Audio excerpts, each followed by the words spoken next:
Chapter 1-2 Tokyo Denno University was established as a major government program to welcome and support science majors who would become responsible for the future of science, technology, and the nation itself.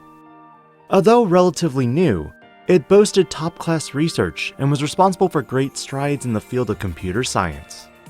It is located in the Denrin district, which has become the new center of the multinational city of Tokyo. The university's reputation is a good starting point for jobs with global companies and tech giants, making it increasingly popular with prospective students.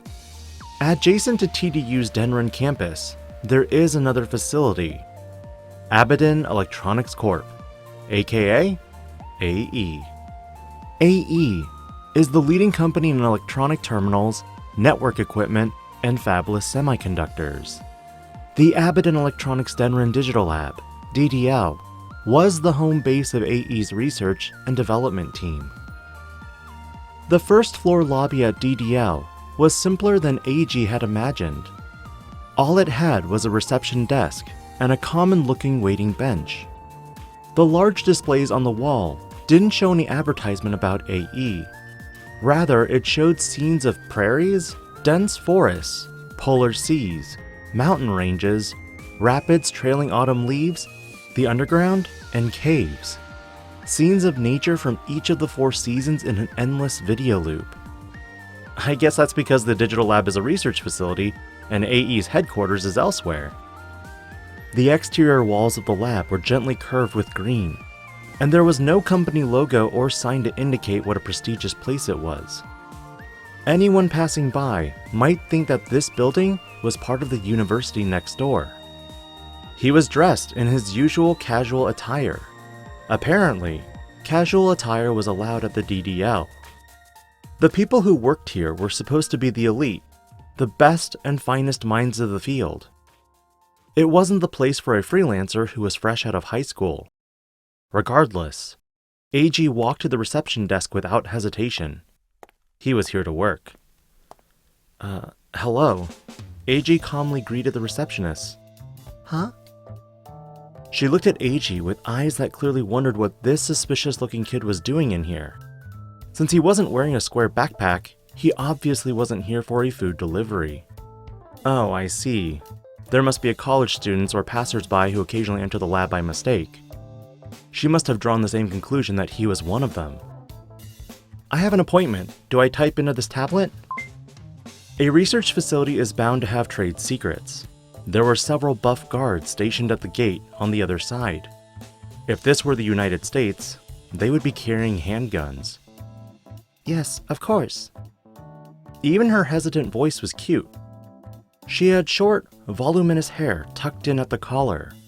While she wore a plain outfit in the style of what was expected at a laboratory, she had a small face and a slender neck and shoulders. She was the type who was bound to attract attention just by sitting there. Do I put my real name where it asks for my full name? I tend to use my alias at work. Excuse me, but are you a writer or in show business? No, neither.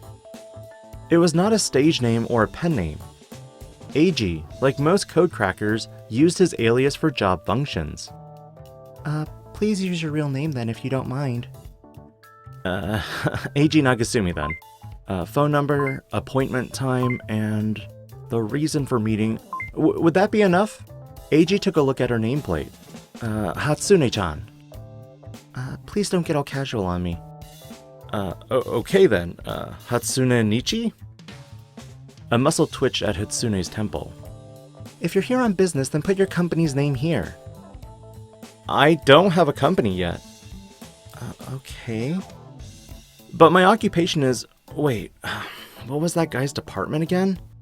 Oh, whatever. This is such a pain in the neck. Eiji took out his smartphone. Tomonori Ryusenji, Professor. Tapping on the contact, he sent an "I'm here" and decided to wait in the lobby. There were several other guests there, all of them receiving guest passes from the reception. None of them looked like businessmen, but rather like academics who had just stepped across the campus building of TDU. Eiji looked at the object in the center of the lobby. 3 spheres floated in the air. Each sphere had a distinctive mark engraved on it. They formed a circle with each other, more or less, rotating as they overlapped each other. They were like 3 globular clusters, gravitationally pulling each other in space.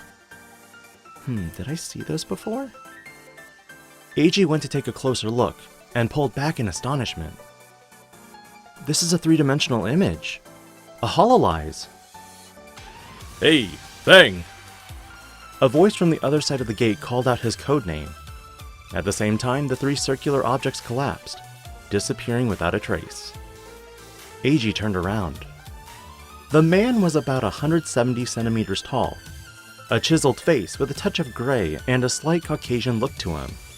He should have been in his 60s, but his gait and posture made him appear much younger. The majesty of his presence was more apparent in the reactions of those around him than in the man himself.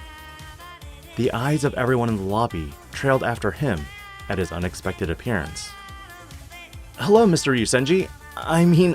Professor. Professor Ryusenji was one of the co-founders of Abaddon Electronics. An extremely wealthy man, he still owned more than 20% of AE shares, which have a market capitalization of more than $100 billion. He was called a professor because he also happened to be a university professor.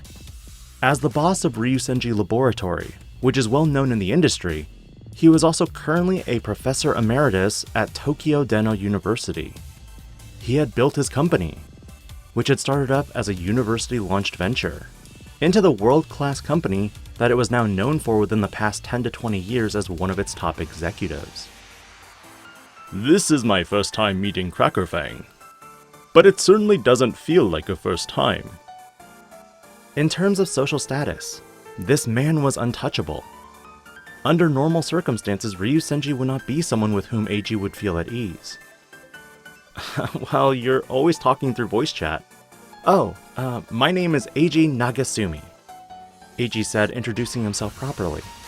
Well then, Fang, or rather, Eiji-kun. Let's get going. Sorry for all the trouble we put you through. Which reminds me, a guest pass for him, please. Ryusenji said to the reception. The suspicious-looking kid had just so casually summoned the de facto boss of Japan's AE that the receptionist Hatsune became increasingly nervous and flustered. Yes, sir, right away. We are going to D4, so we will need a co-researcher pass. What? The board has given its approval just this morning. Oh, of course, sir, understood. Hatsune was surprised for the second time as she tapped the terminal to confirm this and issued his pass.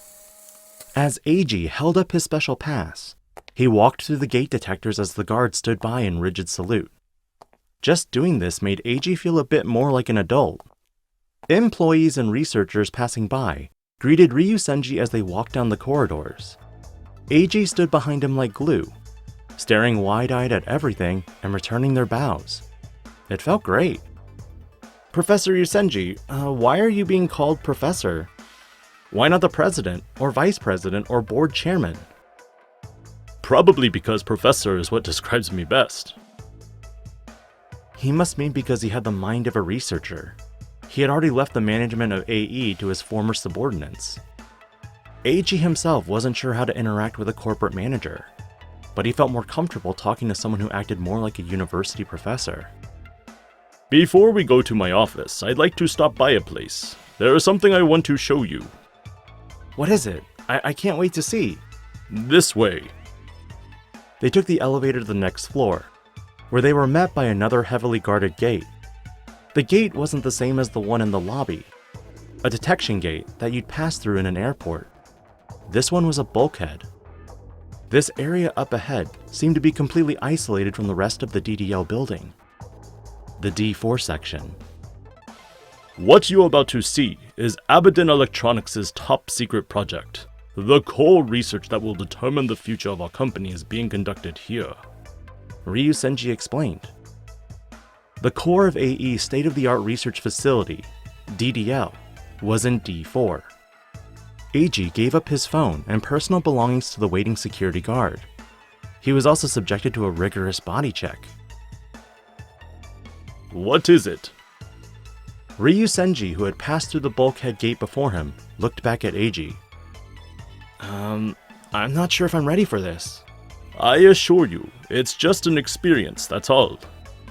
Do you not like amusement park rides? Huh? You mean the fun kind? Indeed, indeed. Now that we are genetically engineering dinosaurs or researching a zombie virus. Now those sound like fun. Relaxed by Ryu Senji's joke, Eiji passed through the D4 gate. And inside was...